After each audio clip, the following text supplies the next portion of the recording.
النهارده النهارده إن شاء الله هناخد مراجعة لسنة تانية ولكن الترم الأولاني.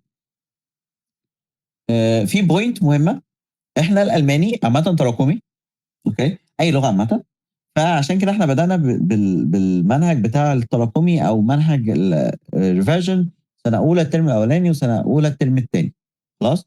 واتكلمنا إن إحنا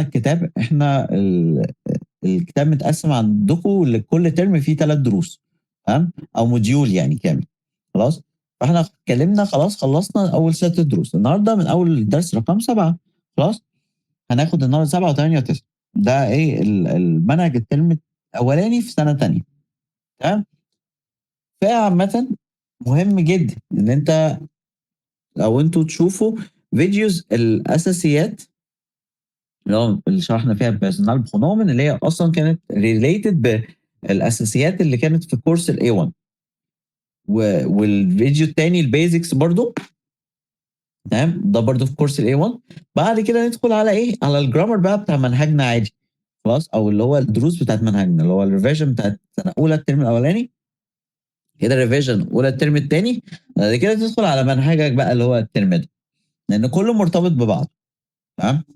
يعني أنت مش هتفهم مثلًا تكوين الجملة غير ما أفهم إيه هو الpersonal pronomen، مش هافهم تصريفات الأفعال، تمام، من غير ما أفهم إيه تقسيمات الأفعال نفسها وإيه أنواعها وإيه الحوارات دي بتاعتها، خلاص؟ طبعًا ده مهم جدًا. بس عامةً هنبدأ النهارده بدرس جديد وهو بيتكلم عن الmodal verben، ده أهم حاجة بالنسبة لي النهارده أو في الدرس ده يعني في Lektion 7 خلاص؟ هو بيتكلم عن الmodal verben، إيه حوار الmodal verben دي؟ الmodel إحنا لمّا بنقول إن حاجة إحنا بنعمل لها model أو بنعمل لها زي مجسّم، فأنا بيبقى عندي تخيُّل للحاجة وعايز أطبّقه على أرض الواقع، أو خلّينا model مثلًا في مشروع، فالمشروع المفروض إن هو يعمل output حاجة معيّنة في الكبسولة مثلًا، المفروض إن هو يحل الgrounded challenge ده أو يعمل requirement معيّن. فأنا بيبقى تخيُّلي حاجة، لمّا آجي باطبّقه على أرض الواقع أو بشكل مصغّر باعمله في model، أوكي؟ فنفس الفكرة، الmodal verben هي مش نوع أفعال مساعدة خالص، لأ، هي قالب أو طريقة لتطبيق الفعل أو حدوثه على أرض الواقع. إيه الكلام المجعلص الكبير ده؟ يعني أنا لمّا أقول لك Ich spiele Tennis، أنا بالعب تنس، أوكي؟ لو أنا عايز آخد verb spielen بدل ما أنا باتكلم على الحدث نفسه، أحطه في قالب، في cast كده، تمام؟ أو بمعنى أصح خلّينا إيه model اللي هو الfähigkeit، المقدرة أو الإمكانية. هاقول إيه؟ Ich kann Tennis spielen. أنا باقدر ألعب تنس. يبقى أنا حطيت الفعل في قالب معيّن، في طريقة معيّنة لتطبيقه، إن هي بقت طريقة الإمكانية، المقدرة، خلاص؟ يبقى الmodal verb هو بيبقى عامل زي قالب للفعل، قالب لتكوين الفعل أو تطبيقه على أمر الإيه، أو على أرض الإيه، الواقع. طبعًا إحنا عندنا modal verb كتير، يعني هم 7 باين أو حاجة زي كده. يعني عندنا verb können، تمام، اللي هو يعني ممكن نكتبه على جنب نخلص منهم كلّهم ورا بعض. عندنا können اللي هو can يقدر، sollen اللي هو should، müssen اللي هي must، آآ wollen اللي هو want يريد يعني، dürfen allow to، möchten would like to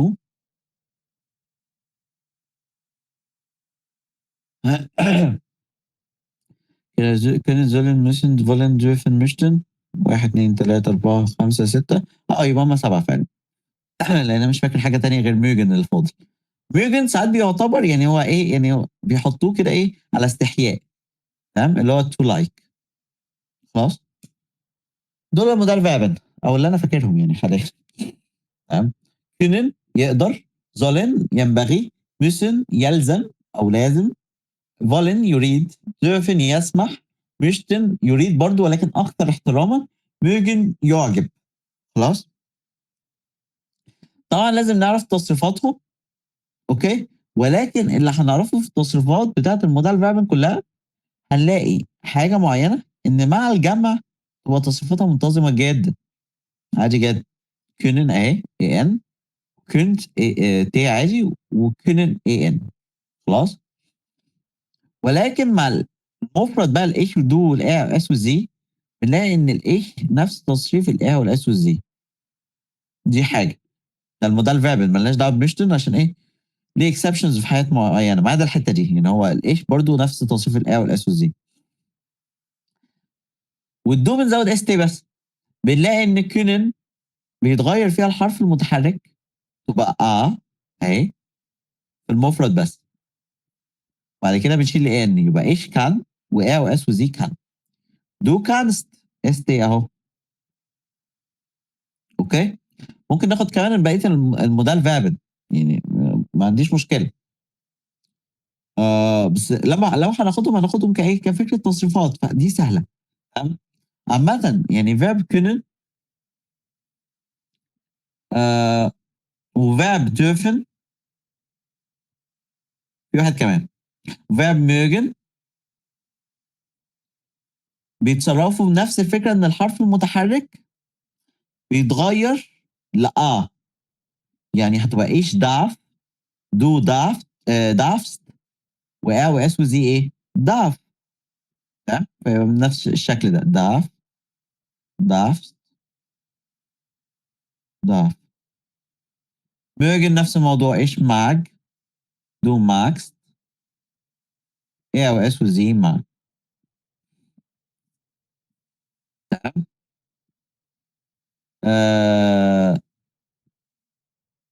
كنت بافتكرها أعتقد للشباب بقدم أتوقع أو بحاجة تانية بس أنا مش فاكرها.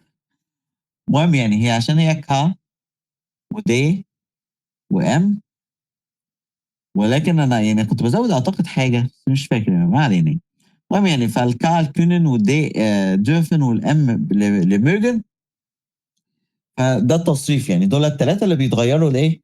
ان الحرف المتحرك مع المفرد اللي هو الايش والدو والاي والاس والزي بيتغيروا ايه؟ حرف متحرك يبقى ايش كان دو كانست اس زي كان ايش داف دو دافست اي واس وزي داف ايش ماك دو ماكس اي واس وزي ايه ماك. اوكي. زولن وموسن دول ولاد حلال. زولن يعني ما بيحصلش في حاجه غير بس فكره اللي هو برضو ايش زل دو زالست اي واس وزي ايه زل. يبقى زي بالتصريف المفرد عادي احنا قلنا المودال فيربن كلهم بنشيل مع الايش والال اس والزي بنشيل الاي ان ونحط اس تي مع الدو. تمام. ميشن برضه ابن حلال زيه بس بنشيل الاملاوت بس. يبقى ايش موس دو موست طبعا في مليون اس فهنحط تي بس او اس وزي ايه موس. خلاص ده كده والباقي طبعا احنا قلنا الجمع كله منتظم عادي جدا التصريفات اللي احنا متعودين عليها. خلاص فاضل لنا فولن يعني في كل دول خلاص فاضل لنا فولن.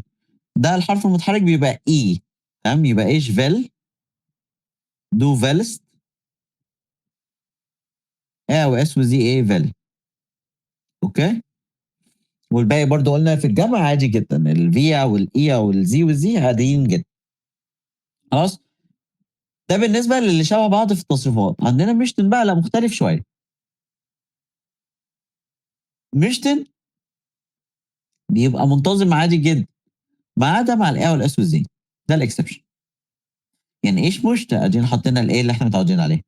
دو مشتست عشان اخرها تي حطينا ايه اس تي متعودين عليه. ان متعودين عليها، اي تي متعودين عليها، اي ان متعودين عليها. لكن جه على الاي والاس والزي بقى مش ليه؟ لان احنا في قاعده ان لازم تصريف الايش لازم يبقى زي الاي والاس والزي في المودال فيربن. طبعا دي قاعده افتكاسه مني يعني، ولكن ايه كده يعني. المهم بس كتب الجرامر نفسها حتى جراماتيك اكتيف كان بيعلق على النقطه دي. هما نفس التصريف. فيعني ايه مش هبدا مني قوي يعني. ده كده المودال فيرب. فهمنا تصريفاتها وفهمنا معنى المودال فيرب. طب تكوين جملتها ازاي؟ تكوين جمله المودال فيرب عامله زي الحله. انا بشبهها كده بالموضوع ده. تمام؟ بالحله. يعني ايه بالحله؟ استنى بس نمسح كل ده يعني نفضل لنا مكان. يعني ايه حله؟ الحله احنا بنعمل فيها ايه؟ بنعمل فيها الاكل يعني ميك سنس قوي وبديهي قوي يعني. هل ينفع احط الاكل بره الحله؟ اكيد لا. لا. فدي نفس الفكره. انا بيبقى ليا اطار في الجمله ما ينفعش اتجاوزه خالص. لازم ابقى ايه؟ ما بين الاطار ده. ايه الاطار ده يا عم الحاج؟ انا عندي ادي اهو الاستيكي مان ده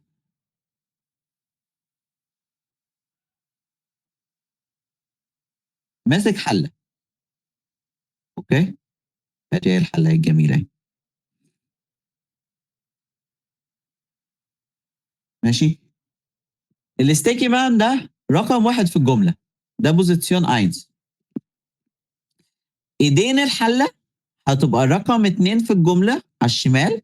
والاند بتاعت الجمله او نهايه الجمله على اليمين. يبقى الحدود بتاعتي للاكل او للجمله هي رقم اتنين. ورقم ايه؟ اخر حاجه في الجمله اللي هي الاند. اي حاجه تانية في الجمله احطها فين؟ جوه الحله اللي هو ما بين رقم اتنين ونهايه الايه الزاتس او الجمله. خلاص. يبقى انا عندي الستيكي مان رقم واحد. يبقى انا عندي في رقم واحد في الجمله. حاجه هتاخده. رقم اتنين مين هياخده؟ الفيرب. اتصرفنا على الموضوع ده مليون مره. الكونيجياتا فيرب او الفعل المتصرف. مين هنا هيتصرف؟ المودال فيرب. خلاص يبقى رقم اتنين في الجمله هيبقى المودال فيرب. طب مين اللي هيبقى في النهايه؟ الجروند فيرب او الفعل الاساسي في الانفينيتيف.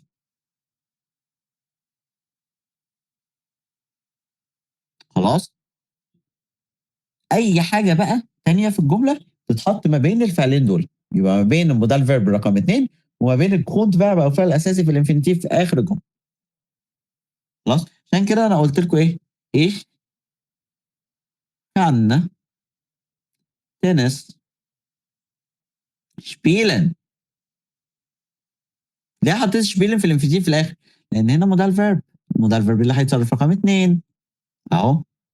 مين اخذ رقم واحد؟ الزوبيكت. الاغلب بياخد رقم واحد. وتنس بايه اتحطت في النص ما بينهم. خلاص.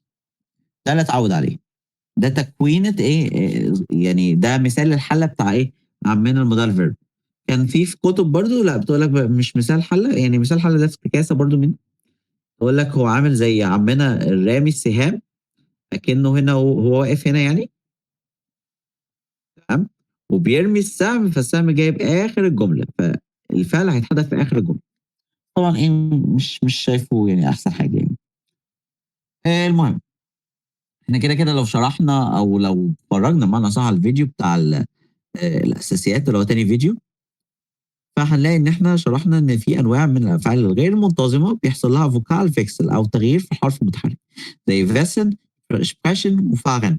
تمام. بيحصل ايه؟ بيجي لك عند الدو والاي والاس والزي. تمام في الاغلب. يعني خلينا نركز في الحته دي في الاغلب. اوكي. ويحصل تغييرات معينه. اوكي. يعني زي سبريشن تبقى سبريشر. بس جه عند الدو تبقى بقى ايه؟ سبريست. بقى اي. خلاص. والاي والاس والزي برضو بقى شبريشت. خلاص يبقى اتغير حرف متحرك. برضو فاغن برضو مع الدو اهو الاي والاس والزي. تصريفات عاديه جدا بس جه عند الدو والاي والاس والزي اتغير لا املاوت. خلاص اللي هي ايه؟ في افعال بقى زي فيسن. لا المفرد كله بيتغير. يبقى ايش فايس. دو فايس. اي والاس والزي ايه فايس. حصل فوكال فيكسل. وعشان نحافظ على نطق الكلمه بشكل صح فلازم تبقى ست. خلاص. ده حاجه كده فوناتيك يعني فمش مش لازم نركز فيها دلوقتي. أوكي؟ بس يعني إيه wissen؟ wissen to know يعرف. sprechen to speak يتكلم. fahren ليها مليون معنى، يعني أنا باكره إن أنا أترجم البتاع دي. تنفع إن هو يسوق حاجة أو يسافر لأ to travel ليه معاني كتير أوي يعني، خلّينا في دول بس. خلاص؟ يبقى الmodal verb الaussage والW-Frage يبقى عندي Position 1 واخده حاجة Tobias أو er أو أداة الاستفهام نفسها، وإحنا اتفقنا على ده في الأساسيات خالص. بعد كده الmodal verb بيبقى Position 2 وam Ende بيبقى الverb في الإيه، في الinfinitive. أي حاجة أحطها في النُص ما بينهم. طب لو يعود eine Frage هنبدأ بس بالmodal verb يبقى Position 1 وبعد كده بعديه على طول الsubject خلاص، والverb برضه لسه زي ما هو في الinfinitive. أوكي؟ في أي مشكلة؟ لا تمام. أوكي. عايزين هنا بس بنأكد بس على نقطة إن أنا إزاي أنفي بنشت. برضه في تفاصيل كتيرة على النفي، يعني مش دي بس. ولكن إحنا إزاي بننفي بنشت عامةً الحاجة اللي أنا عايز أنفيها تمام، باحط نشت قبلها إلا لو كانت فعل، فباحط نشت في الآخر. يعني Tobias tanzt nicht أنا بانفي الفعل فإيه، باحط نشت في آخر الجملة، فدي بالنسبة لي آخر الجملة، بقينا خلاص ما فيش حاجة تاني تمام، يعني Tobias ما بيرقصش تمام، أو Tobias kann nicht tanzen. أهو ما هو ده بالنسبة لي نيشت هنا بالنسبة لي آخر الجملة برضه، لأن تانسن هي مكانها ما ينفعش تتحرك، ما ينفعش حاجة تبقى بعدها. الأولوية إن كان تودي الفيرب آخر الجملة، ده آخر الجملة. طب أنا عايز أحط نيشت أنفي الفيرب، أحطها قبل الفيرب على طول تمام، فتبقى نيشت تانسن. وإن أنا ما عنديش إمكانية، إحنا قلنا الموضوع ده، الأكلة بتاعتنا لازم تبقى جوه الحلة. أنا الإطار بتاعي أو السور بتاعي الإيدين بتوع الحلة دول، ما ينفعش أحط النيشت بعد الإند خلاص، فلازم تبقى جوه الحلة نفسها، تبقى قبل الفيرب على طول. خلاص، في Frage Pronomen أو أداة استفهام wann وum wie viel Uhr. إيه الفرق بينهم؟ wann بتبقى عامة يعني إمتى زي when تمام، وum wie viel Uhr اللي هي زي at what time في أي وقت تمام، وأغلب وقتها لما أقول um wie viel Uhr ببقى عايز وقت اللي هو ساعة كذا تمام، هي دي بس الفكرة. فدام إحنا أخدنا ده يبقى لازم نعرف التبقالة بروبوزيسيونن أو حروف الجر أو حروف الجر بتاعت الوقت. بص يا شباب هتفق معاكم حاجة، أيام مش عارف أنا قلت لكم المرة اللي فاتت ولا لأ، أيام الأسبوع وأجزاء اليوم تبقى أب. يعني إيه أيام الأسبوع وأجزاء اليوم؟ أيام الأسبوع مونتاج نبدأ من أول خالص، مونتاج دينستاج ميتفوخ دونرستاج فرايتاج زامستاج سونتاج، كل دول ياخدوا أم. أعتقد أنا قلت لكم المرة اللي فاتت، ما علينا.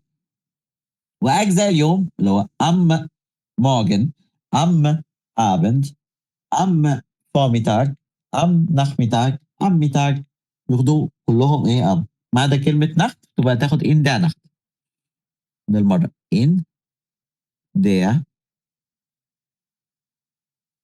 Nacht، ده exception. طب الوقت بصوا وقت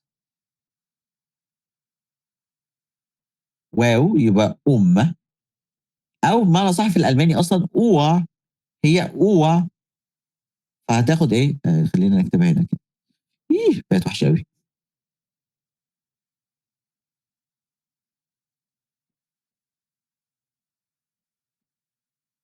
ادي فهتاخد ايه برضه خلاص. بس وقلنا الشهور تاخد ايه عادي جدا الشهور وفصول السنة بتاخد إيه؟ زي يناير، فبراير،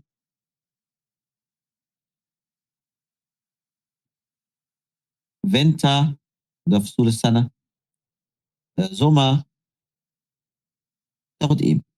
خلاص؟ ده كده إيه؟ الحاجات المهمة. في بقى إن أنا أقول لك من إلى von bis. تمام؟ أقول لك مثلا der der Unterricht، تمام؟ أو الunterricht عامةً ist von 8 Uhr أو النهارده مثلًا von 7 Uhr bis 9 Uhr. تمام؟ يعني من الساعة 7 لغاية الساعة إيه؟ 9. خلاص؟ فدي إيه von bis اللي هو من إلى. أوكي؟ aber إحنا عندنا بُص حاجتين يا شباب aber وund. الاتنين دول ما بياخدوش مكان في الجملة أصلًا، يعني ده بالنسبة لي أكنهم زيرو في الجملة. يعني ما بياخدوش زي ما باقول لكم إحنا لازم الverb يبقى رقم 2، فهل ده معناه إن هنا رقم 3؟ لأ، لإن aber بتتحسب رقم 0 أو nil. إيش هي رقم 1 عادي جدًا. فaber اللي هي إيه، اللي هي ولكن or. تمام، und اللي هي زي and عادي جدًا. Ich möchte Salsa lernen، أنا عايز أتعلم صلصة، aber ich kann nicht tanzen، ولكن إيه، مش باقدر إيه، أرقص. تمام، فدي aber اللي هي or ولكن. خلاص؟ وبما إن إحنا أخدنا النفي عامةً وإحنا اتكلمنا عليه قبل كده أصلًا. أوكي، لو أنا سألت بقى سؤال منفي، وأتوقع برضه جبنا سيرة الموضوع ده قبل كده، اللي هو حوار بلى. أنا لو سألت أو الموضوع ده بافتكر دايمًا أو باجيب دايمًا سيرة التروما بتاعتنا وإحنا صغيرين، لمّا ماما تدخل تقول لنا: "هو أنت ما ذاكرتش اللي وراك؟ أو ما خلصتش اللي وراك؟" فتقول لها: "لأ." تقول لك: "لأ، ما ذاكرتش اللي وراك؟ أنت قاعد كده بتعمل إيه؟" اللي هو يا ماما أيوه. فاللي هو أنت متأكد يعني الكلام، فتفضلوا إيه في loop وأنت قصدك اللي هو لأ، أنا ذاكرت فعليًا. فطبعًا الموضوع مش صح كرَد أصلًا، يعني لأ، هو أنت ما ذاكرتش؟ المفروض الرَد بالفُصحى إن هو بلى، بلى أنا ذاكرت. تمام، ف ولو لأ، فلأ أنا فعليًا ما ذاكرتش. نفس الموضوع في الألماني. أنا ما ينفعش إن أنا سؤالي يبقى منفي، يعني مثلًا kommst du zur Arbeit sorry kommst du zur Party، هل أنت جاي الشغل؟ ده عادي جدًا. فja oder nein. ja أيوه وnein لأ. طب kommst du nicht zur Party، أنت مش جاي الحفلة؟ ده بقى سؤال منفي. ما ينفعش أقول ja. تمام، لأن لو يبقى أنا مش جاي الحفلة، وهنفضل بقى في loop وexistential crisis إحنا في غنى عنها. تمام، فبنقول doch اللي هي إيه، بلى. doch بلى. ich komme zur Arbeit. أو nein، nein ich komme zur Arbeit nicht. أو ich komme nicht zur Arbeit. خلاص، يبقى أنا فعليًا أنا ليه معلقة معايا Arbeit zur Party. خلاص.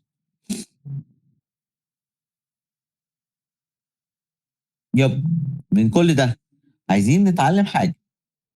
خلاص، إن إحنا كده نقدر إن إحنا نقول في ديالوج على المواعيد بتاعة حاجة معينة. إن أنا لما أسأل حاجة معينة wann ist ده verb sein عادي. wann ist die Theater AG، إمتى هيكون ده؟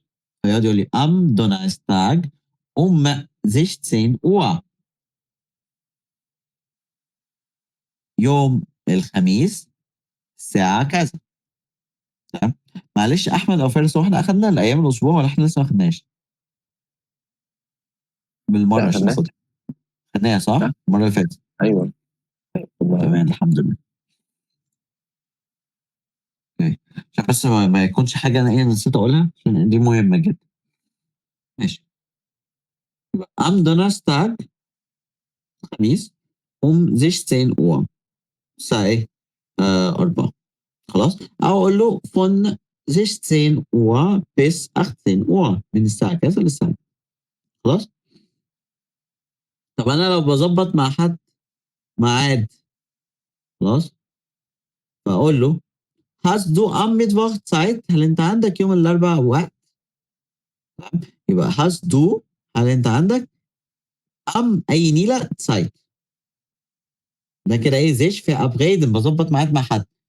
ممكن يقول لي يا كلا ايوه او ناين لايدا نيشت لا للاسف او في لايشت ممكن ربما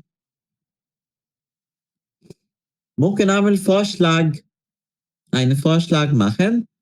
انا اقترح على حد حاجه اقول له مثلا الكونسرت das Big Band Konzert ist am Samstag هتبقى يوم السبت kommst du انت جاي ولا ايه؟ هو يرد عليه يقول لي يا كلا اكيد. ده كده بيعملوا annehmen يعني يوافق. مهم يا شباب على فكره الاسامي اللي في العناوين دي لان دي اللي بتبقى جايه في السيتويشنز. يقول لك مثلا صاحبك قال اي نيله وانت عايز تعمل annehmen. انت لازم تبقى فاهم يعني ايه annehmen اصلا. يا كلا يا natürlich إيه اكيد ده طبيعي انت بتقول ايه؟ او ablehnen بقى ablehnen يعني يعرف. nein ich habe keine Zeit. للاسف ما عنديش وقت. nein danke ich habe keine Lust. ممكن دي برضه ich habe keine Lust. ما عنديش شغف ما عنديش رغبه ان انا اعمل كده. اوكي اوكي. بعد كده عندنا بقى ازاي نعمل ausdrucken لzögern تمام او الunwissen يعني zögern يعني ايه؟ الهيسيتيشنز يعني عدم التاكد من حاجه معينه او الunwissen اللي هو عدم المعرفه اصلا. ich weiß nicht مش عارف vielleicht ممكن ich glaube انا اعتقد وهكذا. einen Wunsch ausdrücken ان انا اعبر عن امنيتي الحاجه ودي بتستخدم اكتر مع verb möchten. ich möchte whatever بقى كذا studieren تمام. مثلا ich möchte Arzt werden عايز اكون دكتور خلاص وهكذا. Fähigkeit ausdrücken دي بقى المقدره او الامكانيه الابيليتي. ich kann Spanisch sprechen انا بقدر اتكلم ايه اسباني. اوكي فدي بستخدمها مع فيرب كونن لانها ليها علاقه بالمقدره فعليا خلاص اللي احنا لسه واخدينها.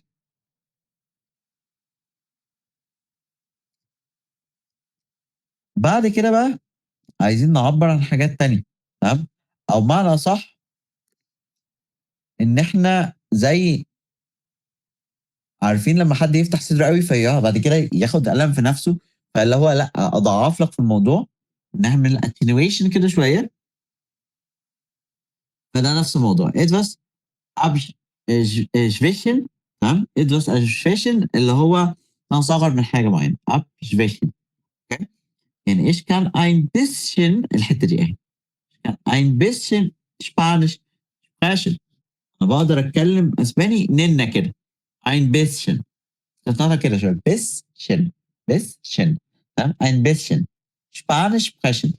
انا عارف في شيشات كتيره كده بس هتتعودوا يعني. طبعا بدل ein bisschen لو عايز اكبر بقى بالموضوع ممكن اقول gut sehr gut كويس قوي fließend fluently شكل fluent مع اللغات عامة يعني خلاص. بالمرة عشان ما يعني بقى عندي trust issues في الموضوع ده انا احس ان في معلومة مش موجودة وانا يعني خايف اقولها وما تكونش ليها لازمة وخايف ما اقولهاش وتكون ليها لازمة وتيجي فعامة نتكلم عن اللغة الأم بتاعتنا يا شباب بنقول meine Mutter Sprache ist واقول بقى اي حاجه اغابش شبانش وات ايفر يعني. المهم يعني فمتع الام وشبراخه اللغه تمام فمعنى متع شبراخه ist verb sein عادي واقول خلاص. auf eine Aussage reagieren تمام يعني حد بيبلغني بحاجه او بيخبرني بحاجه وانا برد عليه او رياكت عليه خلاص. يقول مثلا حد قال لي ich kann nicht Spanisch sprechen اقول له oh ich auch ist schön ich nicht لا لا لا مش انا كمان. مش انا لا. خلاص. Auf eine negative Frage antworten. انا برد على سؤال منفي. يعني kannst du nicht Gitarre spielen؟ انت ما بتقدرش تلعب جيتار ولا ايه؟ يقول لي doch بلا بعرف. خلاص. يبقى ده ايه الدنيا هنا. نيجي بقى نشوف الفاتشاتس بتاعتنا. ده ماسكولين. الكلمة دي معقداني من أول الإنجليزي لغاية الألماني، يعني ورايا ورايا. تمام؟ فلسبب إن النطق بتاعها ملوش علاقة باللغة أصلا. فمثلا ده كوا، تمام، اللي هو الكورال. ده جوب، الوظيفة، وتطلع جوب يا شباب مش ياب. ده كورس، كورس عادي. قايس السعر. تأمين ميعاد. وأنت غشت محاضرة. ووخنتاج. ووخنتاج اللي هو يوم الأسبوع. ووخنتاج أيام الأسبوع. وهم دول أيام الأسبوع كلهم يا شباب برضه، عشان إيه ما كناش قلناها. مونتاج الاثنين، دينستاج الثلاث. ميتفوخ الأربع، دونرستاج خميس، فرايتاج جمعة، سامستاج سبت، زونتاج إيه الحد. داس فوخن إندا، خلي بالكم هنا داس اللي هي نهاية الأسبوع. داس كونسيرت الحفلة. دي اختونج الانتباه. تمام، لما اقول لحد اختونج، اختونج خلي بالك. تمام. دي جيم مش مهم بالنسبه لي، يعني هي حاجه كانت في نص الدرس كده.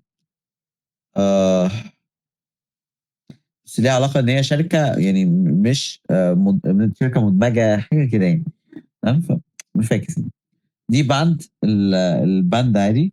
بارتي برضه عادي. اوعى الساعه. جو معلش، هو ايه اللي هي نوع اس جي دي او اس اللي هي اللي نوع بعد؟ زنجولا. نوع ايوه. زنجولا. يعني ما بيبقاش ليها جمع. يعني دي اختونج ملاش جمع اختونجن. هي اختونج على بعضها. تمام. نوع زنجولا. اوكي. دي اور اللي هو الساعة. دي فوخة الأسبوع.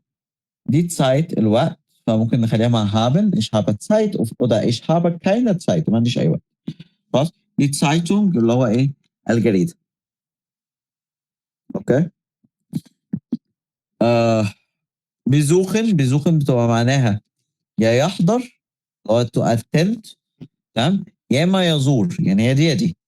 فاغن قلنا حواراته كتير. جلاوبن يعتقد. كوخن يطبخ. كونن يقدر كان. لأن يتعلم. مشتن يريد. بروغراميرن اللي هو to program something. سingen يغني. sprechen يتكلم. studieren يتعلم. tanzen يرقص. wissen to know. adjective بقى adjectives. böse بتبقى ليها معنى ان هو شرير. وليها معنى تاني ان هو غاضب او حاجة. فهي دي يا دي. يعني ممكن اقول لحد ان هو بوزة، ان هو شرير قوي، او ان هو غاضب. وليه معنى برضو مع الاطفال، بيقولوها على الاطفال برضو اكتر. دي بوزة كيندا. الاطفال الاشقية. مش قصدهم بقى يعني زي ما احنا بنقول الاطفال العفاريت حرفيا. ها؟ مش قصدنا ان هم عفاريت فعليا، هم قصدنا ان احنا اشقية. خلاص. كلا يعني حاجة كلير، يعني واضحة. خلاص. ميودة يعني ايه مرهق. تمام. آه تعبان كده tired. verrückt يعني ايه مجنون. bist du verrückt؟ اتجننت. تمام. ادفيربيا بقى بتبقى طبقا يعني طبقا للجمله، يعني ايجنتلش بالذات. يعني هي ليها معنى اصلا، يعني ان هي تكون كده. لكن ايجنتلش ليها معنى اللي هو actually or really. اوكي. اللي هو في الحقيقه كذا كده. ein bisschen اللي هو ننه. اوكي. halb نص اللي هو halb فيها يعني. نقطة مهمة. في الساعة بالذات. الساعة بالذات يعني عشان ما نصوتش. عايزين نقول الساعة بالمرة. ماشي. halb فيها معناها 3:30. بص ايديكم ما تتلخبطوش في الموضوع ده. الألمان بيفكروا في الموضوع تكنيكال قوي. ان احنا في نص الوقت للساعة 4. خلاص. احنا في نص الأربعة. احنا في halb فيها.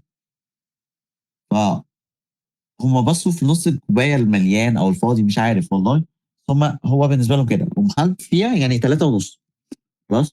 halb 5 يعني فيها معناها 4 halb 5 بقى اللي هو 5 معناها 5 معناها 4 ونص 4 ونص. بالظبط. احنا بناخد الرقم اللي قبله. ممكن ناخد الساعات بالمره عشان هو لو جات لك في الاختيارات ولو عارفينها عشان تعمل بس لايدا اللي هو للاسف ناتيرليش اللي هو طبع او بالتاكيد نخ اللي هو لسه فايس نخ نيشت هو لسه مش عارف شون اوريدي vielleicht ربما warum اللي هو لماذا. ناخد بقى الساعه في المره. ممكن ناخدها هنا. بص شوف مفيش ساعه توحد ربنا. المفروض كان في واحده هنا يعني لمحتها وانا بقلب. ماشي حصل خير مش مهم عشان الوقت. بص يا شباب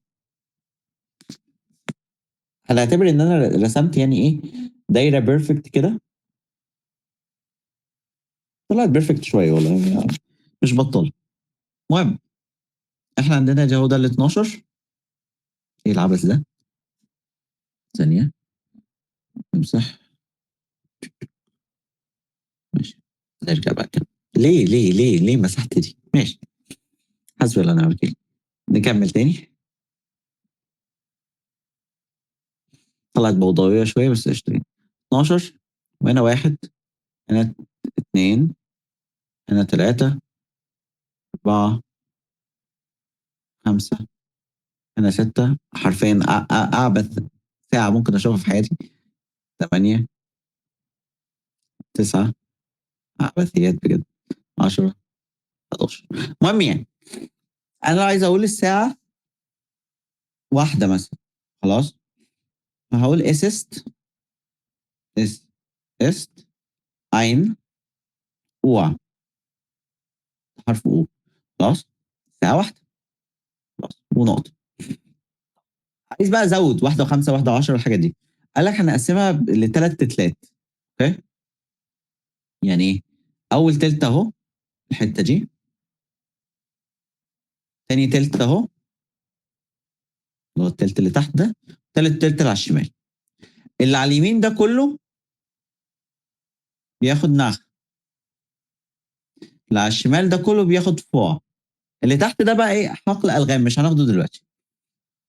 فلما اقول الساعة 1 5 دقايق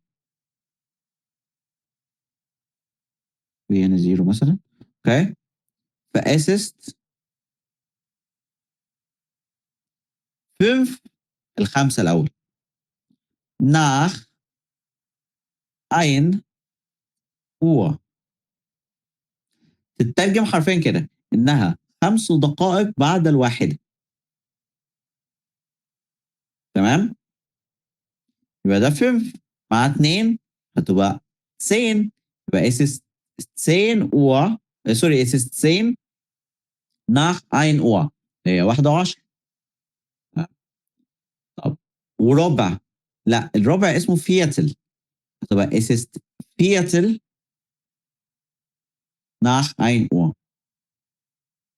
طب 1 وتلت هتبقى 20 عادي جدا 20 es ist 20 nach 1 Uhr. خلاص طب عايز التلت اللي على الشمال نفس كل ده ولكن هشيل nach واحط فوق.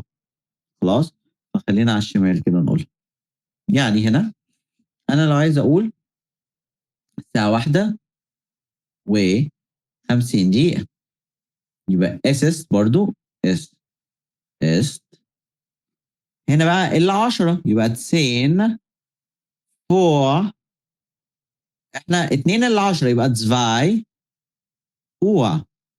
خلاص طب عايز ال 5 يبقى es ist 5 vor 2 Uhr. طب إلا ربع يبقى es ist Viertel vor 2 Uhr. طب إلا تلت es ist 20 vor 2 Uhr. خلاص اوكي فاضل بقى حقل الالغام اللي تحت. حقل الالغام اللي تحت لو ركزتوا فاضل لنا الخمسه والسته والسبعه اللي هي ونص ونص وخمسه ونص اللي خمسه. بص احنا خلاص اتفقنا ان 3 ونص مثلا او 1 ونص وناخد الرقم اللي بعده. يعني اقول es ist halb 2. ده 1:30. طب لو عايز اقول الا 5 بنفس المنطق اللي فات، يبقى es ist 5 vor halb 2 برضه. يبقى halb 2 ثابته، وزودنا 5 vor اللي احنا برضه تعتبر ثابته. خلاص، لسه قايلينها من شويه. الا 5 ف5 vor 5 دقايق الا مش عارف ايه. طب واحده 35 دقيقه، يبقى es ist 5 nach بعد halb 2 برضه. خلاص، يبقى انها 5 دقائق بعد نصف الثانيه. النصف الثانيه دي اللي هي 1:30. خلاص، هل عندك مشكله في الساعه؟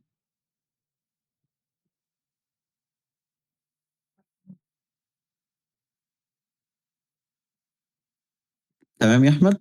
تمام يا فارس؟ أيوة. تمام. كده يعني الحمد لله هذا ظبطت. ندخل على الدرس اللي بعده.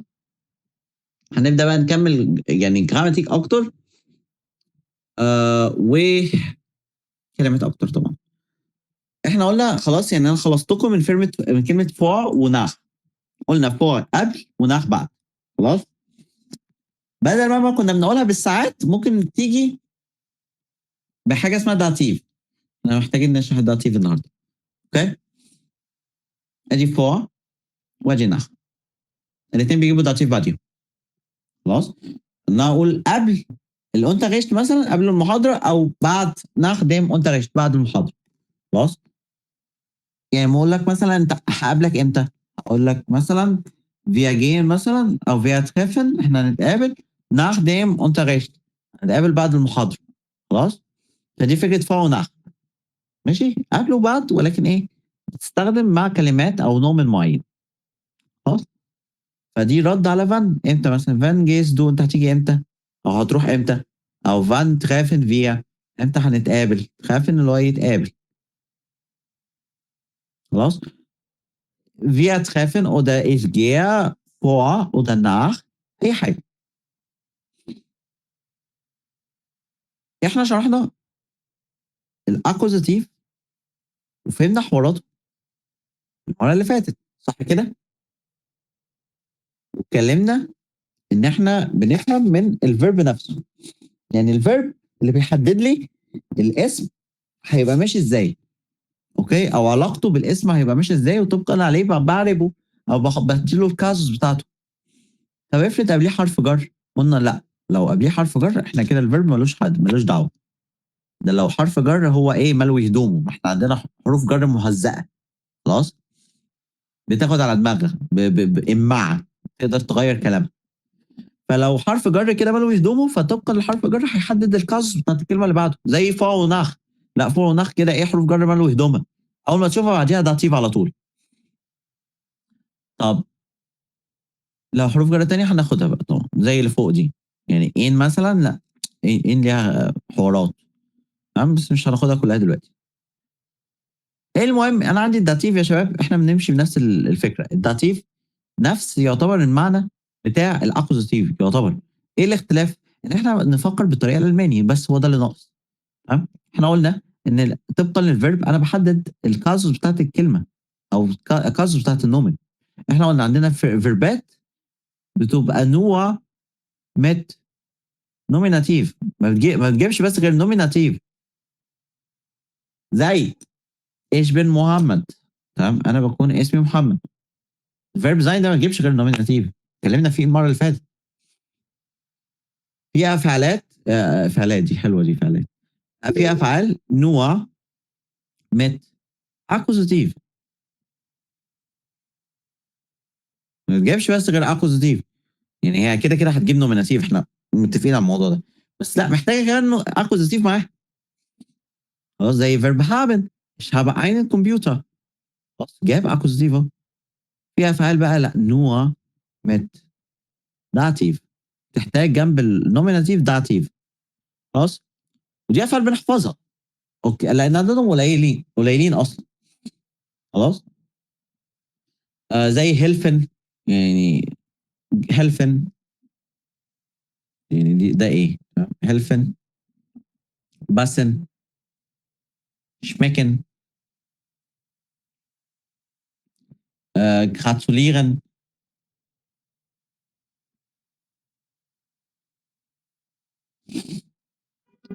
وهكذا يعني بعض الافعال ولكن دول الاهمهم يعني. خلاص التعبير اصلا بتاع الاس جيت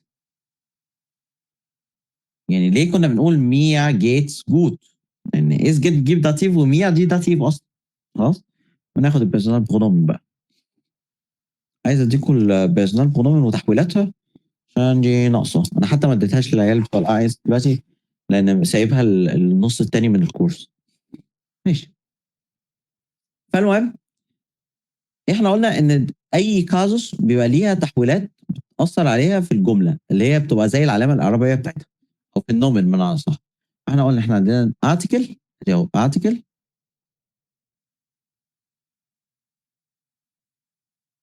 وبعدين نومن. قلنا ممكن يغير في الارتكل وممكن يحط نهايات. الداتيف بيعمل الاثنين. الداتيف ما سابش ارتكل غير لما خلصه او غيره. والداتيف في الجمع حط نهايات للنومن. يعني الداع في المذكر هتبقى ديم اهي. الداس في المحايد هتبقى ديم. الدي في المؤنث هتبقى داع. الدي في الجمع هتبقى دين بلس ان. اوكي طبعا هو يعني هاوس اوف جافن هي اوريدي جمع ولكن لو كلمه ما فيهاش ان يعني زي كيندان دين كيندان زودنا ان. فالداتيف مش دين بس لا دين بلس ان في الفيرب او في سوري في الاسم. خلاص طبعا اللي بيمشي على ده هيمشي على على الحروف الثانيه يعني بتبقى اينم واينم واينا كاينم وكاينم وكاينا وكاينن بلس ان في النوم. خلاص ده الطبيعي. خلاص اوكي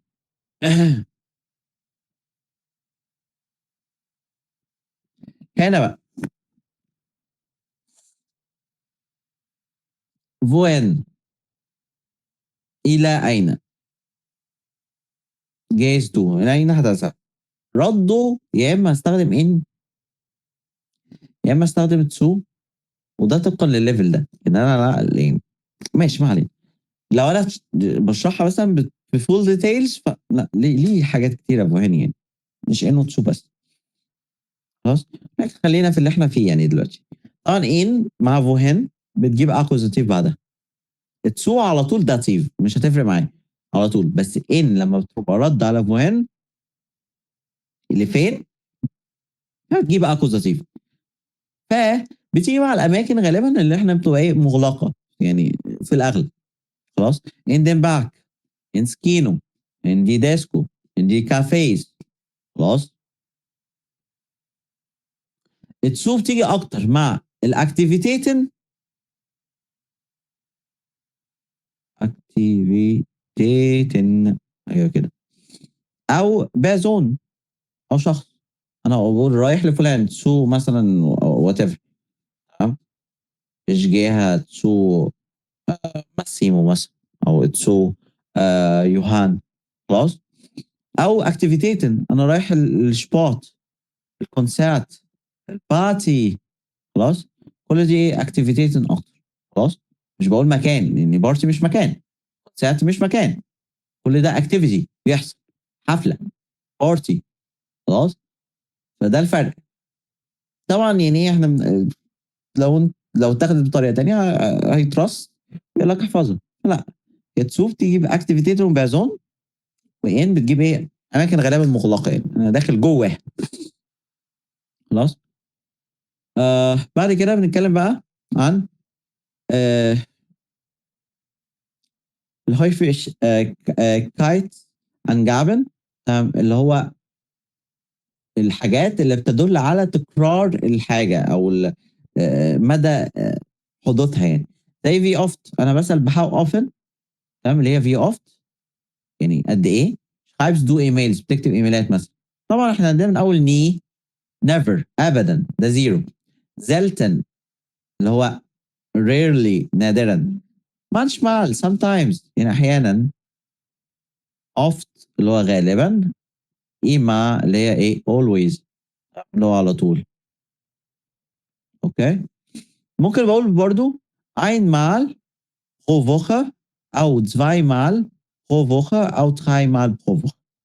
خلاص. وبس. فمثلا هنا لما اجي اطبق بقى الموضوع ان انا عايز اعبر عن سعادتي. Freude يعني السعاده، ausdrücken يعني يعبر. Freude ausdrücken نعبر عن سعادتي. اقول مثلا das ist eine tolle Idee، دي فكره عظيمه قوي. اوكي. ممكن برضو ان انا اعمل ausdrücken لحاجات تانية زي البتاوان. البداون اللي هو regret الندم، اللي هو tut mir leid، اسف لك. das ist aber schade، الموضوع حزين قوي، انا اسف لك.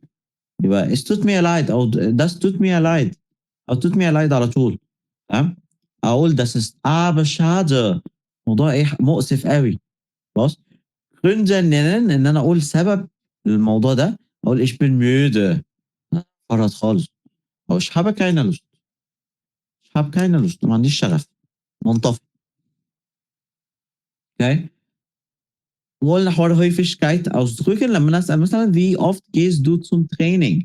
طب بتروح قد ايه للتريننج؟ مثلا nie selten manchmal oft viermal pro Woche، 4 مرات في الاسبوع. nachfragen ان انا ايه؟ ان انا استعلم او ان انا استفسر عن حاجه معينه، او اتاكد بمعنى اصح. زي مثلا لما اقول am Dienstag gehen wir ins Kino، nicht wahr؟ هو مش ده حقيقي؟ nicht wahr؟ صح؟ اوكي، بتاكد، بسال.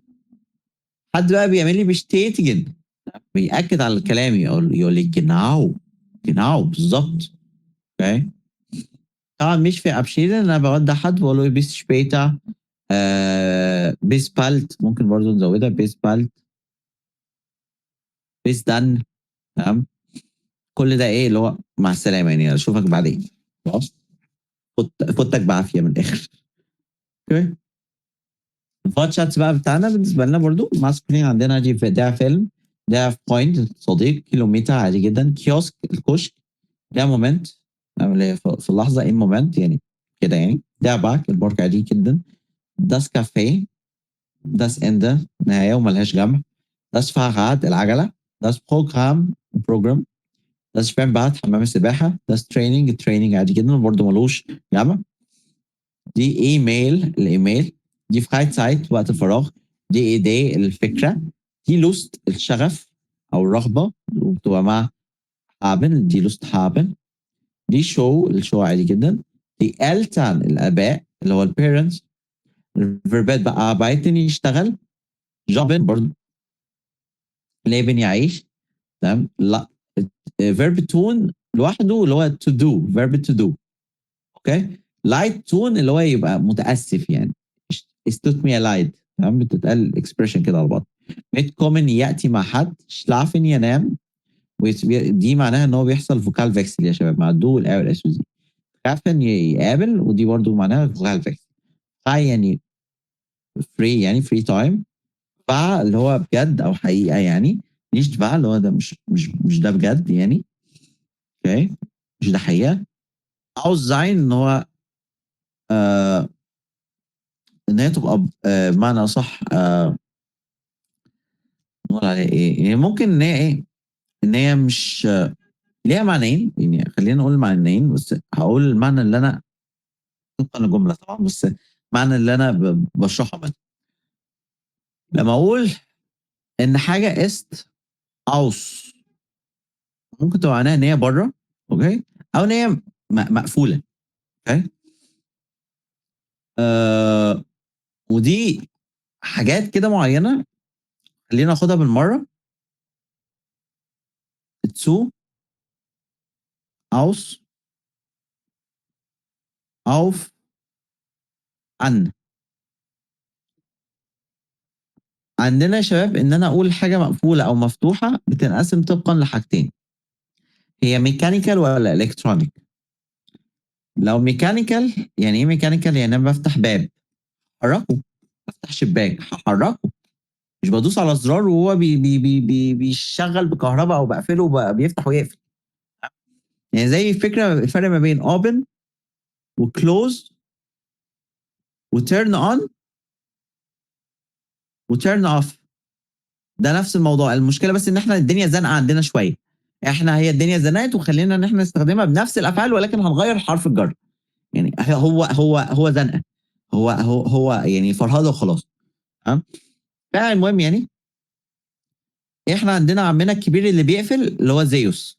تمام، هنعتبر يعني لو عمنا في الجريك ميثودولوجي دي ولا ميثولوجي، اوكي ميثولوجي.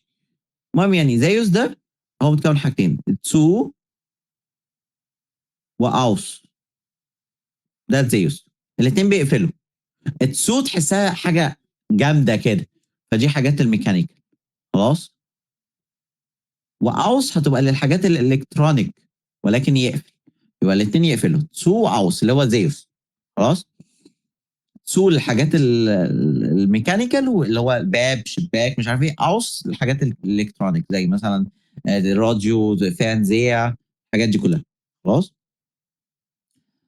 اتفضل لنا بقى اوف وان. تمام، ان قريبه كده جدا جدا جدا من اون اللي هي تيرن اون. تمام، فدي يفتح ولكن الحاجات الالكترونيك. اتفضل لنا يبقى اوف، يبقى اوف يعني يفتح ولكن الحاجات الايه الميكانيكال، خلاص. بس كده، يبقى كده دي ميكانيكال وده الكترونيك. ده يقفل close وده open، خلاص. آه طبعا احنا قلنا ein Mal genau بالظبط immer على طول والحاجات دي كلها. schade مؤسف zweimal pro Woche اللي هو ايه مرتين في الاسبوع، اوكي. حد عنده اي مشكله لحد دلوقتي؟ لا تمام. اوكي. اخر حاجه في الترم اللطيف الجميل اللذيذ العزيز ده هو الترم فيرب. اكشلي احنا لسه متكلمين على حاجه شبهها، هي تبقى نفس الميثودولوجي او نفس الفكره. وكويس ان هو جاب البيرسونال بغنوم، انا لسه كنت عايزهم، كويس قوي. الترم فيرب اللي هي الافعال المنفصله. لسه كنا بنصوت من شويه ان في افعال بتزود لها حروف جر، تمام، بتغير معناها. هو ده الهم اللي ما يتلم اللي قدامنا، خلاص. الفيرب يبقى متكون من جزئين، اوكي، البريفكس والفيرب شتام او اللي هو الايه الروت اوف ذا فيرب. زي مات ده البريفكس، فيرب شتام اللي هو ايه الروت اوف ذا فيرب او الفعل ايه الاساسي، اوكي. لما بيجي بيتحط في الجمله قلنا لازم الفعل اللي متصرف بيبقى رقم اثنين، يبقى انا كده احط الفيرب شتام رقم اثنين. الفعل بقى احنا قلنا يتخن بقى فيرب، يعني ايه يتخن بقى فيرب؟ يعني بيتفصل، تخنن جاي من الفيرب تخنن يعني يقطع، فبيتقطع. فكده البريفكس هو ريليتد بالفيرب، بس ما ينفعش تحط رقم اثنين، هنحذفه في اخر الجمله. نفس فكره المودال فيرب، فكره الحله، خلاص. فاكننا عملنا الاستيكي مان ده هيحذف ايه السهم لاخر الجمله، خلاص. يبقى ده ايه بقيه الفيرب. ف بيا برينت كولا und شيبس ميت، هي جابت كولا وشيبس معاها، ميت برينجن يجيب معاه، تمام. Wer spült das Geschirr ab? Ja. Abspülen معناها ان هو ايه، زي ينظف او يغسل بمعنى صح. اوكي، to rinse off. اوكي، معلش يا جو، انا ما فهنا فهمتش الجزئيه، انت تاني تاني. ايه تاني؟ معلش ما سمعتكش. ما فهمتش الجزء ده، ينفع تعيده تاني؟ تمام، افتح بقى المايك، تعالى معايا معلش. بص، احنا عندنا في الانجليش اوكي، مثلا turn مثلا، verb زي turn. تمام، ممكن ازود له on بقى يفتح، اشيل on بقت تمام off بقى يقفل. تمام، تمام hold مثلا، صح، hold on اللي هو انتظر يعني مثلا او كده، hold up يعلق او كده، صح كده، ايوه وات ايفر يعني الموضوع. تمام، لان انا حاسس ان انا عكيت اصلا في دول، بس المهم يعني ان احنا عندنا برضو في نفس الفكره في الانجليش، انا الفيرب ممكن اغير الحرف جر يغير معناه. خلاص، نفس الفكره عندنا بالالماني ولكن بطريقه مختلفه شويه. انا الفيرب بيبقى متكون من جزئين، ادي اول فيرب اهو، خلينا فيرب مثلا زي common. انا عندي فيرب common اللي هو ياتي to come، صح كده، تمام ممكن ازود على الفيرب ده مقطع يغير لي معناه، او ممكن يخليه زي ما هو، يعني يخلي الاختلاف بسيط، فاهمني، ممكن يغيره خالص. فاهم، مم. يعني الموضوع برضو ايه، بيتغير. وطبعا الموضوع مش هبد يعني، هو افعال موجوده يعني. فيبقى مثلا uncommon كده، انا عندي فعل جديد اسمه uncommon، صح كده، common لوحده معناه to come، uncommon واحد مع على بعضها معناه اللي هو يصل. تمام، to arrive. خلاص، اتغير المعنى الفرق مش كبير ولكن اتغير. تمام فيرب زي فيرب hören. hören يعني ايه؟ تمام يسمع. اوكي، تمام hören to hear، يسمع. لو زودت عليه auf بقى aufhören يعني بطل، to stop. شفت بقى المعنى اتغير خالص ازاي؟ ايوه بس ده فعل بقى جديد خلاص. تمام، ايوه برضو ماله تمام ايه الفعل ده؟ هو متكون من جزئين. ايه الجزئين دول برضو؟ ان هو جزء اللي هو بيتصرف، احنا قلنا لازم الجزء اللي بيتصرف هو اللي بيبقى رقم اتنين، صح كده؟ ايه الجزء من الاثنين دول اللي هيتصرف؟ هل انا ولا كومن؟ لا كم. كومن، ميك سنس. فهو ده اللي هيتصرف بيبقى رقم اتنين، لان احنا قلنا الكونيجيات الفيرب steht بوزيشن 2 بيبقى موجود في بوزيشن 2، صح كده؟ او مكان رقم اتنين. طب انا ليه في باقي، عارف اللي هو في فكه كده، في باقي كده من الفعل. تمام، هنوديه فين؟ اي حاجه، احنا اخدنا الموضوع ده في البدايه خالص، قلت لكم اي حاجه ريليتد بالفيرب. تمام، وانا لازم احطها، بس مش هينفع احطها رقم اتنين، بتتحدث اخر الجمله، نفس فكره المودال فيرب. خلاص، مم. تمام انا عندي فيربين. تمام، واحد لازم هيتحط رقم اتنين، قلنا مودال فيرب صح. طب الفيرب التاني ده هنسيبه لقيط كده؟ لا، هنحذفه اخر جمله. انا عندي فيرب وبريفكس، او فيرب وبوزيسيون، او بريبوزيسيون سوري. ايوه تمام، الفيرب هصرفه رقم اتنين، طب وبقيته احذفه اخر الجمله. تمام خلاص، ايوه اي حاجه بقى تبقى في النص. تمام نفس فكره الحله بتاعت الايه، المودال فيرب. فهمت كده الدنيا؟ تمام تمام اوكي،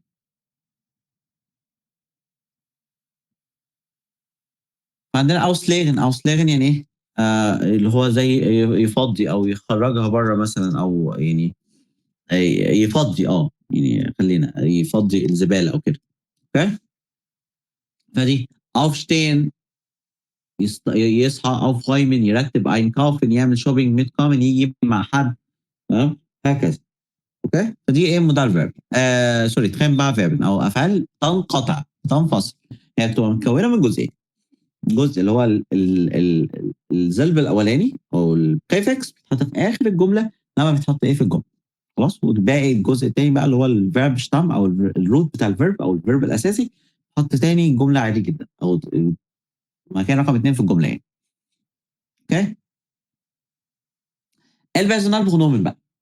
بص، انا هديكوا طريقه، يعني انا مش عارف لو حد يعني ظبطها يعني هتريحكوا، او انا دي الطريقه اللي انا حفظت بيها يعني في البدايه. يعني قعدت بجد شهور مش عارف احفظ المودال البيرسونال برونومن في الاكوزاتيف والداتيف والحاجات دي، والبوسيسيف بارتكل كانوا بيلخبطوني قوي، لغايه ما لقيت الافتكاسه دي في الفتره اللي كنت بخطر فيها ان انا ابدا كورسات الماني. انا سهلت عليا، بس هي بتحتاج اوفر ثينكينج شويه، مش عارف مش كل الناس بتحب الاوفر ثينكينج شويه يعني، ممكن نقولها يعني مش هنخسر حاجه. مش عارف، بس عايز حته فاضيه. ماشي، خلينا انا خلاص.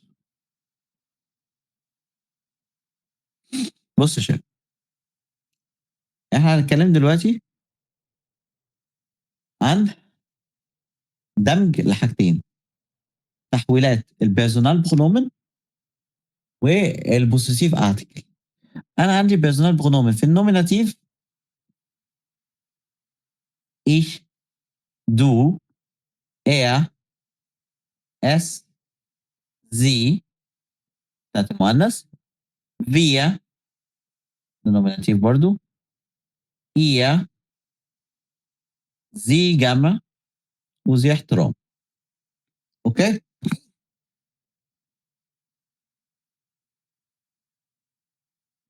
تعالوا ناخدها. اول حاجه بوسيسيف.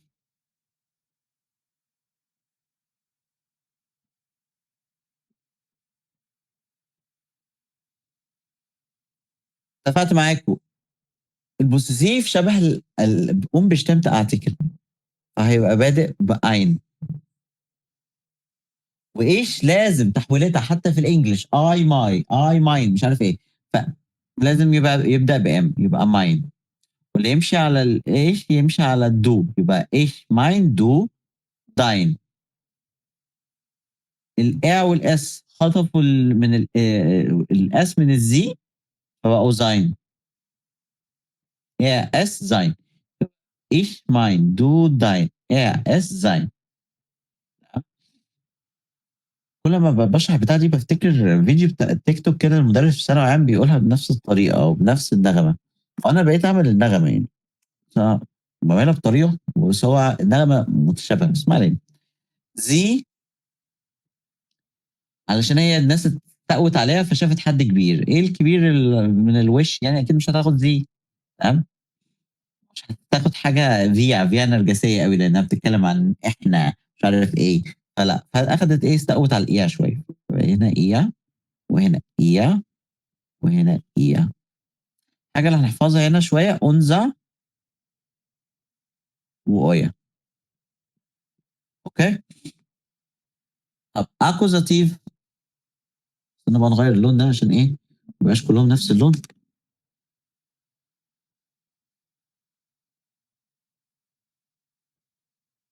الاكوزاتيف قلنا الايش اي تحويل فيها لازم ام، يبقى ام. هنكملها بايش عادي يبقى مش، اللي بيمشي على الايش هيمشي على الدو يبقى ديش. تعالوا على الناحيه الثانيه، دي اكوزاتيف برضه، ده هيسهل لنا شويه. الفيا هنا كنت اونزا، هنشيل الاي اخ فتبقى اونز. الايا كانت اويا، هنشيل الاي اخ هتبقى اوي. ينفع اسيبها كده؟ لا، هناخد سيها شبه الباقي دول فتبقى اويش. خلاص، دي تسي، خلاص اويش.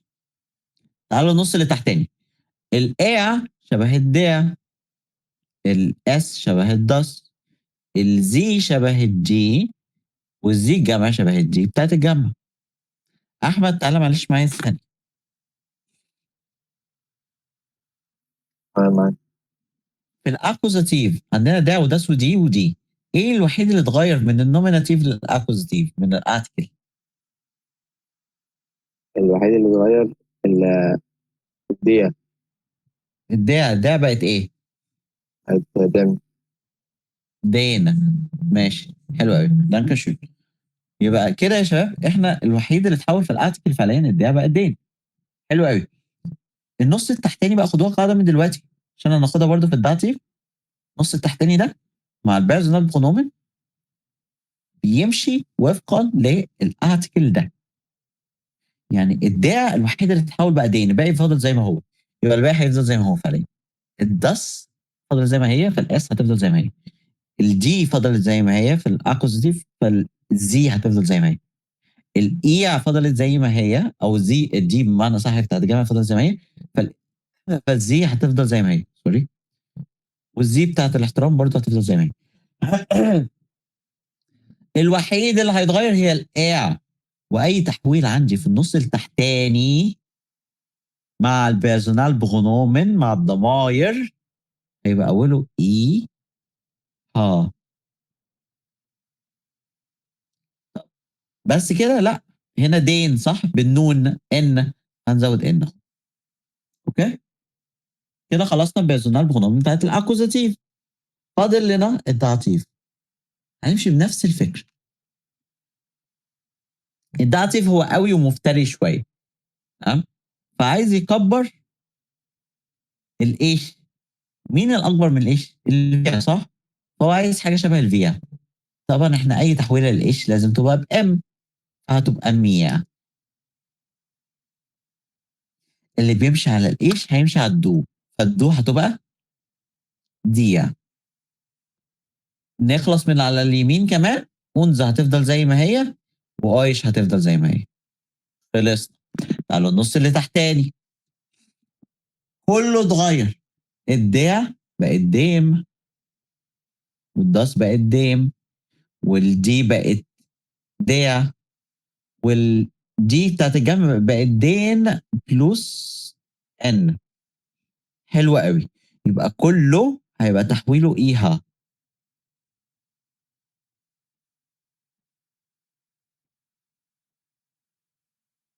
ما جبتش حاجة من عندي. هنحط نهايات بقى. الداع والداس ديم، يبقى الاثنين ام او ميم. الدي المؤنث بقت داع، يبقى ايا واخرها اخ.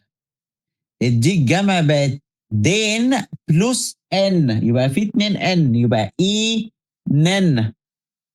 ان اي ان. الزي الاحترام بتمشي مع الزي الجمع فتبقى ان اي. ده كده التابلة. ممكن في الامتحان لو انت محتاج الموضوع ده، انا الحاجات اللي كان كده اللي بتحتاج اوفر ثينكينج فكنت بكتبه في صفحه في الامتحان مثلا، وانا لسه فاكره قبل ما ادخل في معمعة الامتحان، بحيث ان انا ارجع له وهو قدامي. التابلة كله. اوكي فهمتوا كده احنا نحفظهم ازاي؟ هو ليهم الجوريزم. الجوريزم بقى مع التكرار انا ما بحتاجش افكر فيهم خلاص، تمام؟ يعني بيجي خلاص بايه، بشكل انكونشسلي. فالالجوريزم في الاول او ان انت تفهم الموضوع جاي ازاي بيساعدك. في الاول الموضوع بيعافر شويه، بس بعد كده هو خلاص، ومخك عارف ازاي هيجيبه. اوكي تمام كده يا احمد، تمام كده يا فارس. ايوه زي الفل. اوكي حلو. فارس انت عايش معانا؟ اوكي مطمن بس. فكده ايه، احنا خلصنا من البيرسونال برونومن، بدل ما نحفظها فهمناها بتتعمل ازاي. خلاص واخدنا كمان البوستيسيف. في بقى عندي فراغ برونومن ان انا اقول لمين، für wen. اوكي لمين. في عامة بيجيب اكوزيتيف بعدها يا شباب. بالمرة عشان نخلص، ايه حروف جر اللي بتجيب على طول اكوزيتيف؟ يبقى على طول اكوزيتيف، يعني اول ما اشوفها اعرف ان بعدها اكوزيتيف. bis, durch, für, gegen, ohne, entlang. يبقى نقول له كده bis, durch, für, gegen, ohne, entlang. bis, durch, für, gegen, ohne, entlang. اشوفهم يبقى معاهم اكوزيتيف على طول. خلاص دي حروف جر اول ما اشوفهم بعديهم اكوزيتيف على طول، ما عدا انتلانج بتاثر على الكلمه اللي قبلها مش اللي بعدها. خلاص طب الداتيف التعريف أنا حافظها بطريقة مختلفة شوية، ممكن تكون advanced شوية، لكن يعني هُم 2. يعني عندي wo، wohin، woher. آآ ماشي. wo واحدة، wohin 2، وwoher 2 أتوقع يعني لو كده. مضبوط كده. woher aus وvon، أدي 2 بيجيبوا بعديهم dativ على طول. wohin لفين يبقى zu ونach. wo يبقى bei. هي تقسيمة كده، لأن bei معناها عند، فهي رد wo. wohin الاتنين zu ونach، أنا رايح لمكان معين، تمام، فدي رد wohin. woher أنت جاي منين، فبتبقى الرد برضه aus وvon، أو ردها بنرد بaus أو von. هي التقسيمة بالنسبة لي كانت منطقية كده، إن أنا عشان ما انساهمش. فاضل لي 3. واحدة للوقت Zeit اللي هي sense، واحدة للكيفية والحال والسببية والبلبلهات دي كلها mit اللي هي with، والأخيرة gegenüber. يعني ده كده اللي بيجي بعديه يبقى داتيف. دي بعديهم dativ على طول، بالضبط. يعني by أول ما تشوفها بعديها dativ على طول. ما إحنا بُص، إحنا الnomen أول ما نشوفه، هل قبليه حرف جر؟ ما قبلهوش، يبقى الفعل اللي هيأثّر لي. اتفقنا على الموضوع ده. طب قبليه حرف جر، أشوف هل هو حرف جر ملوي هدومه والّا مش ملوي هدومه؟ لو ملوي هدومه زي دُولة، يبقى خلاص أنا عارف الحالة بتاعة الاسم ده إيه. تمام؟ أوكي. يبقى Zeit أشوفها على طول بعديها بdativ. mit على طول بعديها dativ. gegenüber نفس الموضوع. bei، zu، nach، aus، von. خلاص؟ أوكي. ماشي. عشان كده هنا für جايبة Akkusativ أهو. für plus Akkusativ. تمام؟ das Geschenk ist für mich. الجشنك دي علشاني أنا. ما ينفعش أقول für ich. يعني أنا ما ينفعش أقول كده. für ich غلط، لأن أنا عايز Akkusativ. فإيش لازم تتحول تبقى مش. ما ينفعش أقول für dich für du. ما ينفعش، غلط. لازم für dich عشان Akkusativ. ما ينفعش er تبقى ihn عشان Akkusativ. أوكي؟ أوكي. إزاي بقى أتكلم عن التواريخ؟ actually إحنا عندنا حاجة اسمها Ordinalzahlen أو أرقام ترتيبية. بُص، أنا عندي من 1 ل19 لو حرف جر أم، عشان في اختلاف هناخده دلوقتي، أو أنا زيادة هاقولها يعني. لو حرف جر أم يبقى هازوّد TAN. أول 3 بس باحفظهم يعني كده. يعني eins بتتحول تبقى erst اللي هو الأول، تبقى ersten. خلاص؟ am 1. Januar مثلًا، في 1 من يناير. بعد كده 2، لأ 2 بنزوّد الTAN عادي جدًا. تمام؟ 3 بتتغيّر، يبقى أول 3 أنا باختصرها إن أنا باقول 1 و2 و3 بنحفظهم. من 4 ل19 TAN. من 20 وأنت طالع STAN. أوكي؟ تمام. فعشان بس الحتة اللخبطة دي. هنا ersten بنحفظها. تمام، عشان الerst شبه الfirst، هي شبه الEnglish حتى first. zweit هي لأ بتزوّد TAN عادي. 3 بتتغيّر تبقى dritt اللي هي زي third. تمام؟ تبقى dritten. من 4 وأنت طالع بقى بتزوّد الTAN عادي جدًا. أدي أهو viert، vierten، fünften، sechsten. هنا بقى طبعًا يعني sieben، ما مش هنقول siebenten، لأ تبقى رخمة، فsiebten على طول. و8 مش هنقول achten، لأ هي achten على طول، مش هنزوّد T تاني. خلاص؟ أوكي. طب من 20 وأنت طالع بتزوّد STAN، وده مع كله. يعني 20، 21، 22، 31، هكذا، فنزوّد STAN. ده كده رقم ترتيبي، اللي هو في الأول من يناير، في الثالث من فبراير، الحاجات دي. خلاص؟ طب إيه الزيادة اللي هاقولها؟ إن أنا ممكن بدل أم أقول der. تمام؟ وقتها هاشيل الN من النهايات بس. يعني هاقول der 1. Januar. der 2. Januar, der 3. Juli, der 20. ديسمبر. خلاص؟ ده بس الاختلاف الوحيد. الداع يعني أنا أقدر أقول على التاريخ اللي هو الثالث من أكتوبر، إحنا بنقول كده بدل ما أقول في كذا الثالث من أكتوبر على طول. تمام؟ فممكن أقول داع، فهشيل الN بس من النهايات. خلاص؟ حد عنده أي مشكلة في الموضوع ده؟ لا.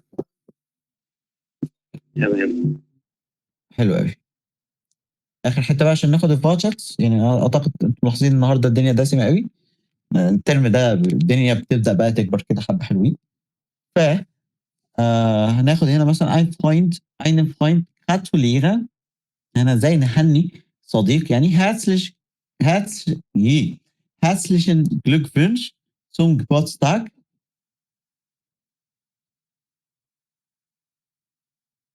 ثانية يا شباب. اوكي نكمل.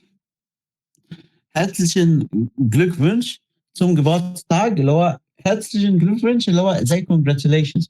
اوكي zum Geburtstag اللي هو ايه العيد ميلادك يعني. بعد كده اقول لك Zweck und Bestimmung angeben. Zweck بتبقى معناها زي ايه الغايه او النيه. تمام؟ تنفع دي اكتر purpose يعني. اوكي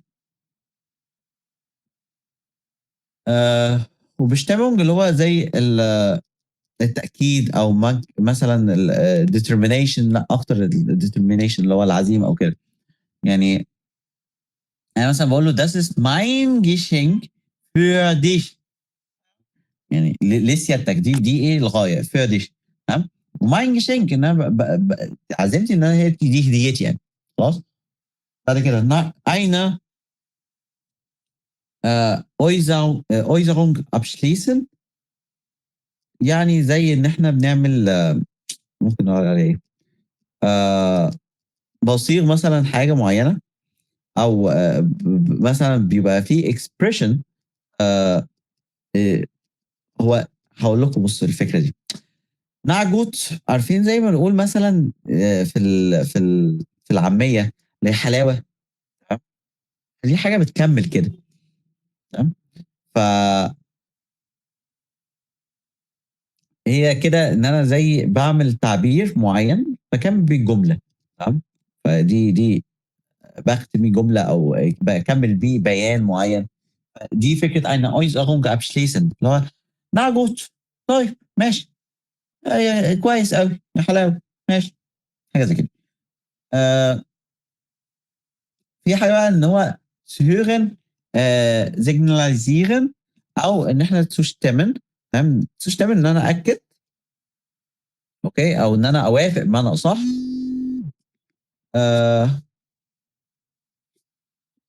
hören بقى ان احنا ابين لحد ان انا فعليا او ابين له ان انا يعني ان هو يعني ان انا مركز او ان انا سامعه حاجه زي كده يعني. اوكي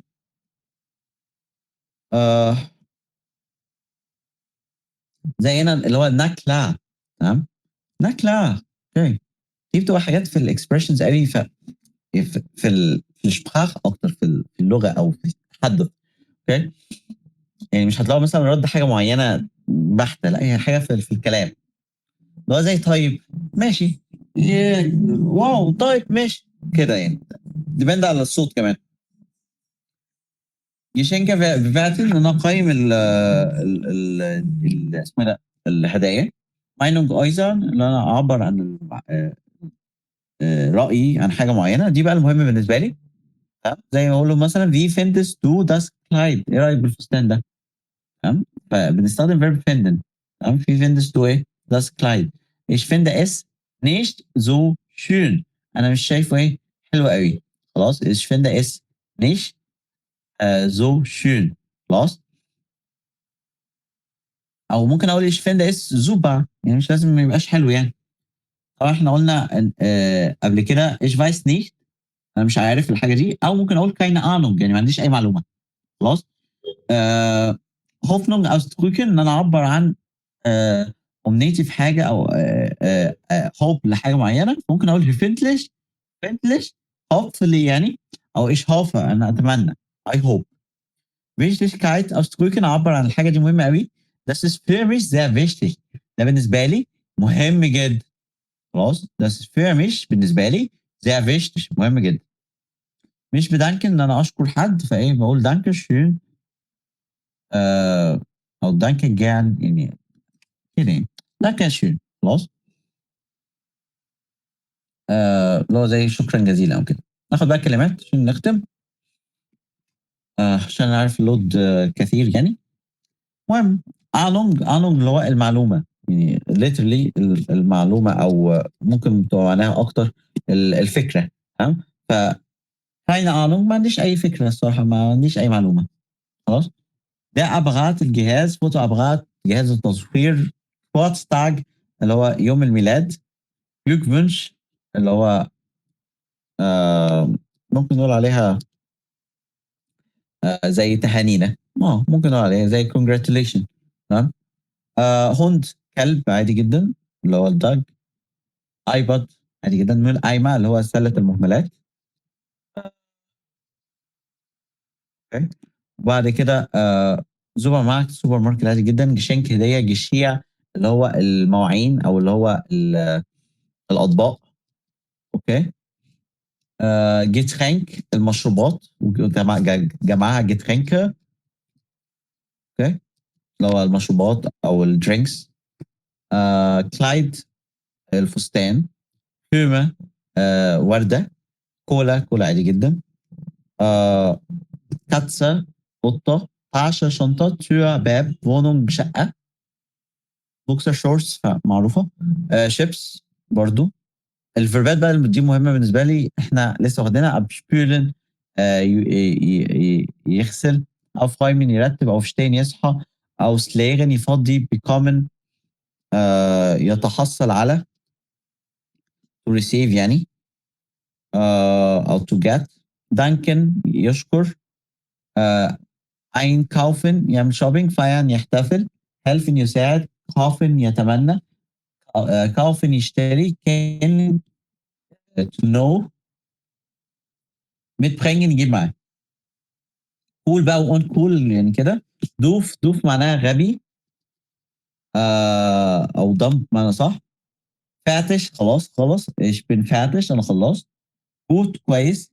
hässlich معناه قبيح تمام، حاجة تبقى قبيحة.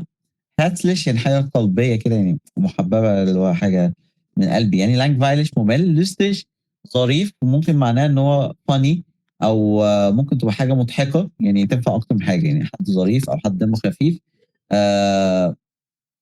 أو حاجة مضحكة نفسها. schön جميل. spät متأخر. spät أو aufstehen يعني يصحى متأخر. teuer غالي. toll عظيم. wichtig مهم. endlich اللي هو زي أخيرا يعني. endlich fertig أخيرا خلصت يعني اللي هو زي finally. hoffentlich hopefully يعني morgen اللي هو غدا. wirklich اللي هو really اللي هو زي عارفين لما بنستخدم في الانجليش pretty good اللي هو معناها زي very، فvaklish müde معناها very ايه tired يعني. عارفين الفرق ما بين morgen دي ده مهم قوي وmorgen دي؟ على فكرة في فرق معنى.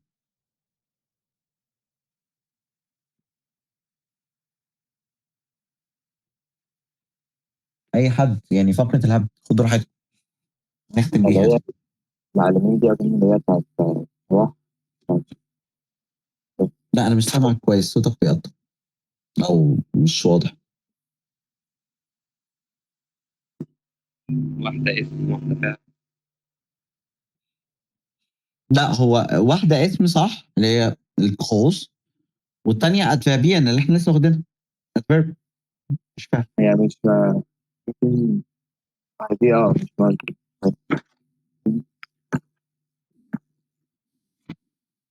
ايه وصلت لحاجة؟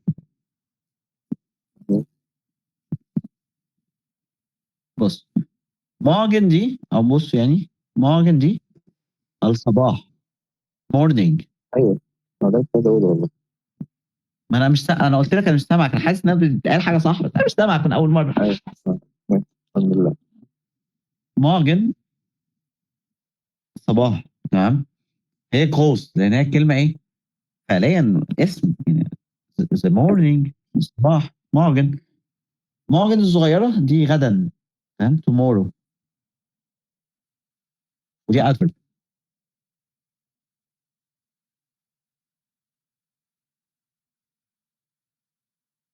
خلاص. بس ده الاختلاف. اوكي جاي. طيب. بس كده. حد عنده اي مشكله كده؟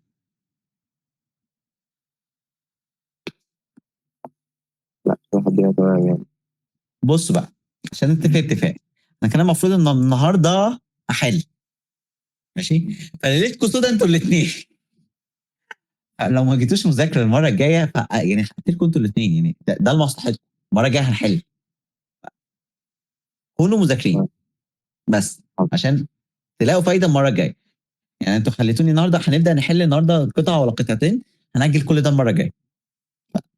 فلمصلحتكم تعالوا مذاكرين عشان نقدر نحل، نقدر نجيب كده امتحان من اوله لاخره، نقعد زي الحصص الجايه نقعد نحل امتحانات. خلاص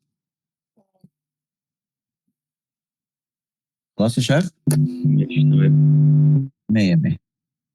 اوكي بس كده احنا تمام النهارده كده. هاخد بقى السيشن الجاي تكونوا انتوا ان شاء الله ذاكرتوا والدنيا زي الفل. اوكي اوكي يلا تشيرز.